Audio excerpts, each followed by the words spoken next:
I chose a textured paper look for my painting in the last section, but now we're going to move on to the final stage of our painting, which is to fine tune it.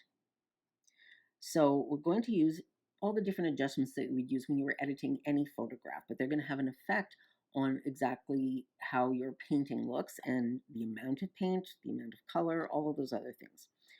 Bright, you could wash it out totally if you wanted to. You could make it darker.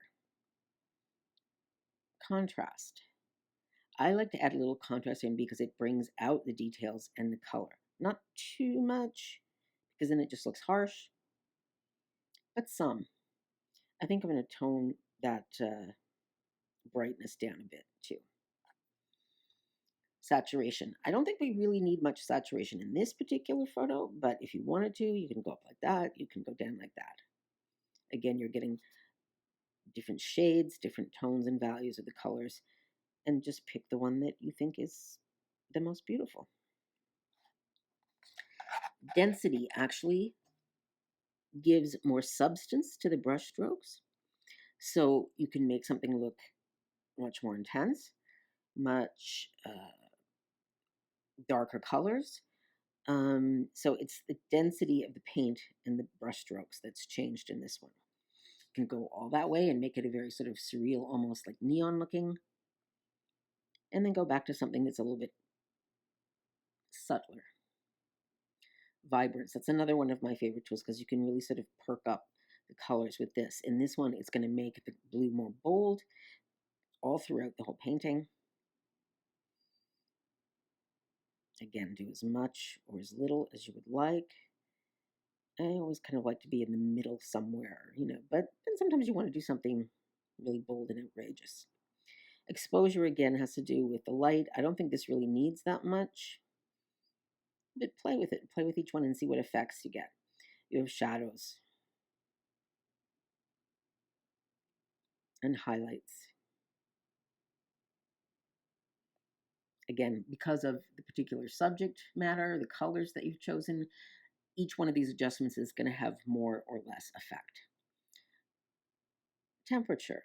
You could take the cool on this down a little bit so that there's more blue, less red. You can go up in the other direction and make it just totally hot. 100 degrees. I kind of like somewhere in between, but I like that bold blue on that particular flower. So let's go with that.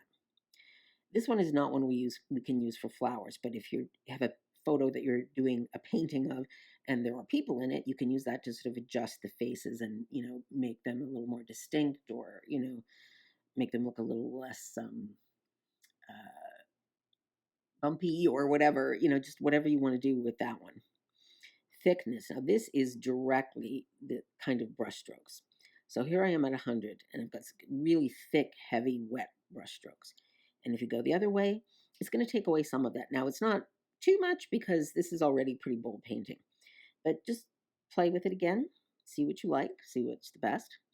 Sharpness, try that one out, but usually I find that it's not really needed when you're doing something like flower because you don't want it to be like, super sharp detail, especially for a painting.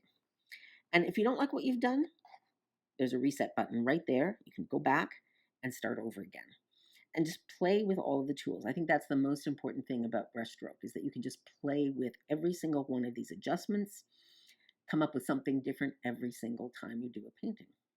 Okay, now on to the very last stage.